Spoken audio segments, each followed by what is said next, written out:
What's up guys, Masta Styles here, back with another Eternal Evolution video, and today we're going to be talking about the top 10 SSS heroes in the game.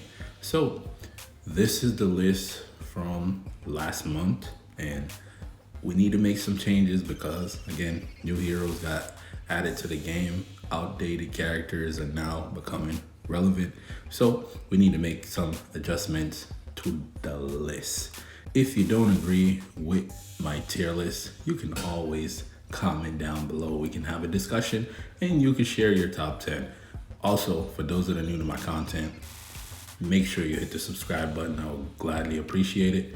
And for those that's rocking with me, hit the like button so we can send it out into the algorithm and new players can see the top heroes they should focus on or try to level up. So let's clear the list here. Before we get started, let me explain. I'm going to make sure that at least one hero from every class makes the top 10. That's the way I do it. You know, your tier list may be different than mine, but that way, you know, for a newer player, they can kind of see where every hero within this class falls. Again, if you want me to do a separate tier list per class, you gotta comment down below, because this is the tier list that I'm gonna do, which is the overall tier list. If you want me to do a class version, let me know down in the comments. But again, I'm gonna make sure I at least get one hero from each class. So first up, and also let me know, so the last time I did a tier list, someone said that it was because I added 2 heroes and, you know, number 10 and number 7, they were saying that it was more than a top 10. But again, I explained why I put those heroes, because again, most of these heroes, they're A1 and 1. They need their counterpart, or that person should be on the list. But again, this time I'm not gonna do that. So it's just gonna be 10. Let's get to it. So for number 10, the number 10 hero in the game, I'm going to say it's Teresh. I'm going to start with Teresh. Again, reason why he's back here is his throw, right? His throw for newer players, it's good. But again, if you don't have somebody good to throw, it puts you in a situation where you can't really use him as a front liner where you don't have somebody good to throw. And that's kind of why he's all the way back here. If his throw was based on if nobody's in his row, he doesn't do it, that would be cool. That would be more of an awaken type of situation, but ways down the road. So just for his throw alone, new players, definitely a great hero to pick up if you ever see his banner. Because again, when he came to the game, he was definitely a game changer and they had to find ways to counter that. That's where Cariolis comes in. But at the same time, Teresh is definitely a top 10 hero in the game and a game changer. So we're gonna move on here. Coming in at number 9 is actually a newcomer, Clear. And she took Ares' spot. Again, Mortal 5 Ares is a beast, don't get me wrong.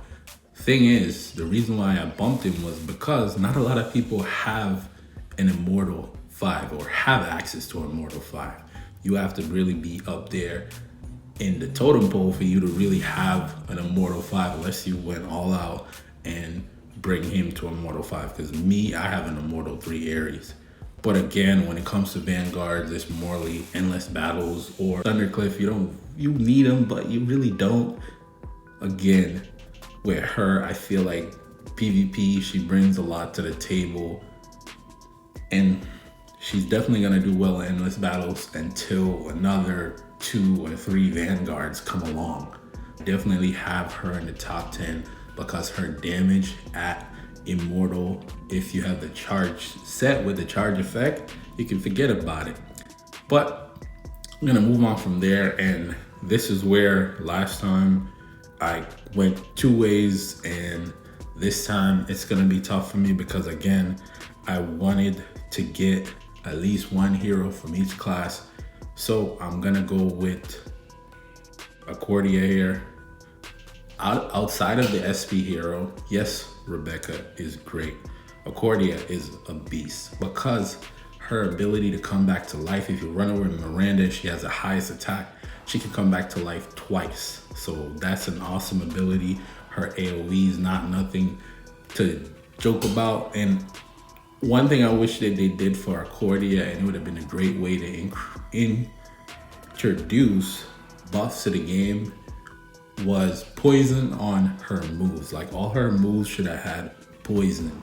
Poison added to the game would have been a debuff, and then we could actually make use of resistance, the dead stat that's been in the game for far too long, right? So definitely adding Accordia to the list. I'm not gonna put the SP hero here because again, not a lot of people have the SP hero. And I have one copy of her and I only use her for endless battles as a stat stick because you know they're gonna slap the 20% on her, and that's kind of why I have that SP hero. That's about it. And number 7 will go to Jana. I give number 7 to Jana because Jana is the queen of AoE. The queen. No one is even close to her when it comes to AoE and the damage she can put out. But she's all the way back here because of her survivability. Very, very squishy. Glass cannon literally can't take a hit, but she can dish it out. So that's really what I have to say about Jana, because again, if you have Jana, you want to get her to Immortal 5 because she could one-shot a whole summoner team. And that's the awesome thing about Jana, and that's pretty much what she brings to the table. Another thing to mention, for her to be number 7, that means that Anpu got replaced. And I'll talk more about why Anpu got replaced later on in the video, so you want to stick around. For number 6, I'll give it to Carriolis. Carriolis again.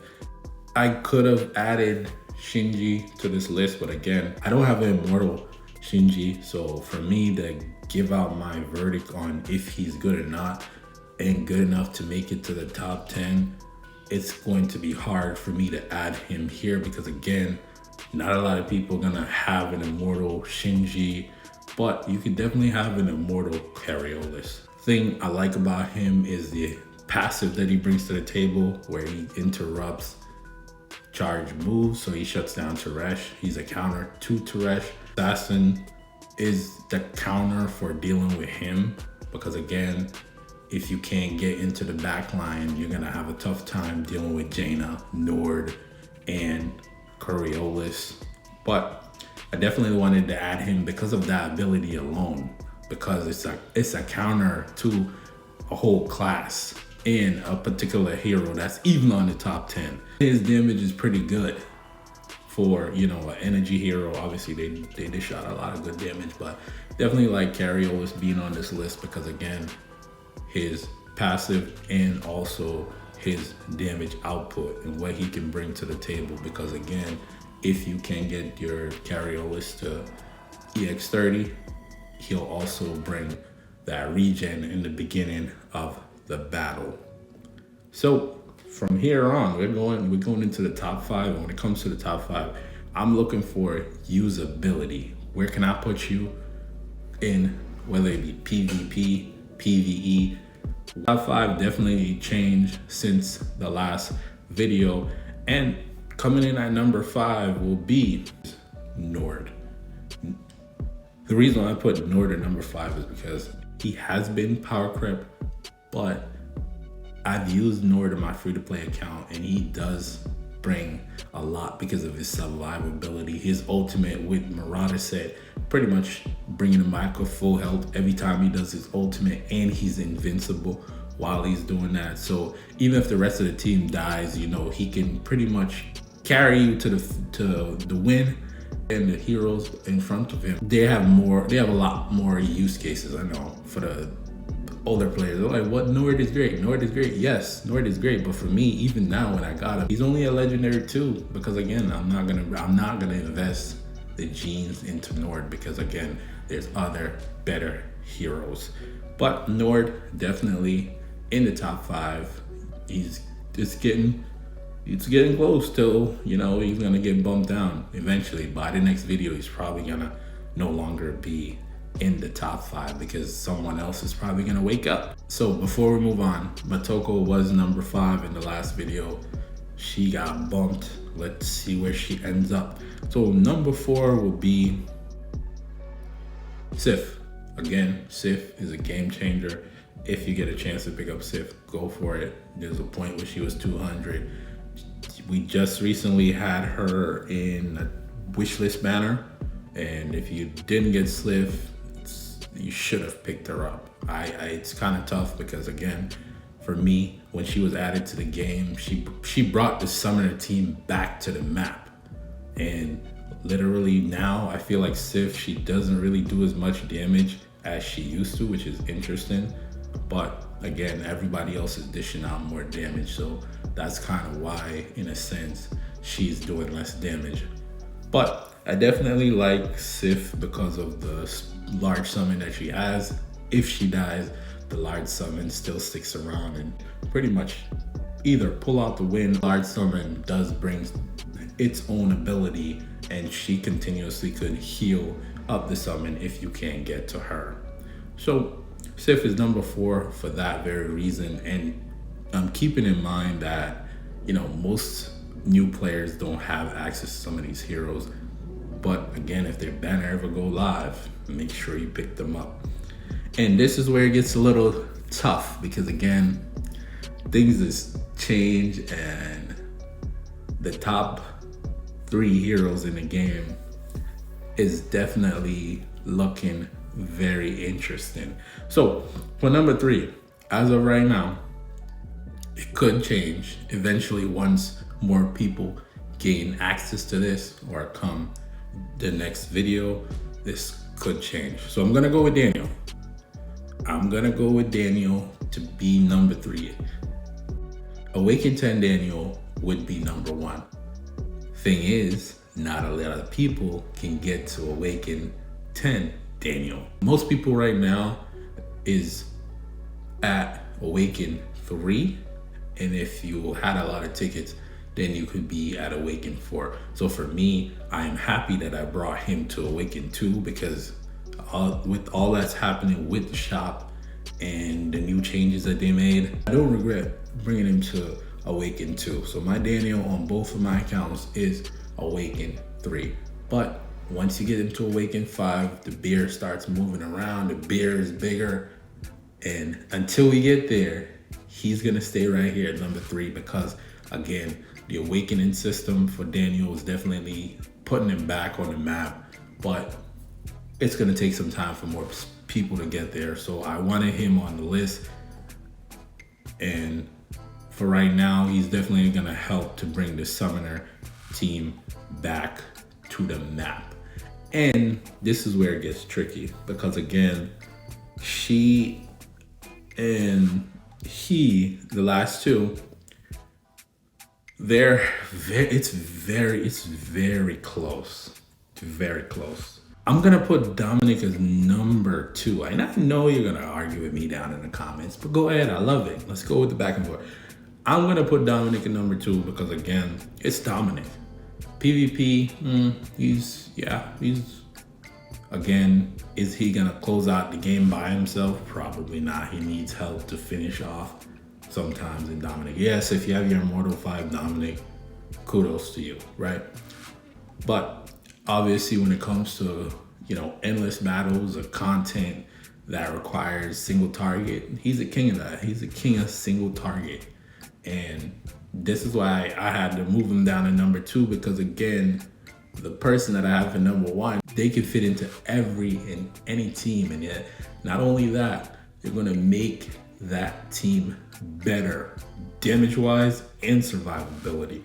So when it comes to Dom, obviously he's gonna be around for a long time. So if you don't have Dom all the way to the Immortal, you wanna bring him to Immortal, get that EX30 so you can increase his damage and increase your points overall, because the more you pump crit into his mark, the more damage he will do. So definitely I had to bump him down to number 2 because, again, the use case for the character that's on number one, she works with it every team. So definitely I do like Dominic here at number 2. And you know, he's been number 1 for a long time.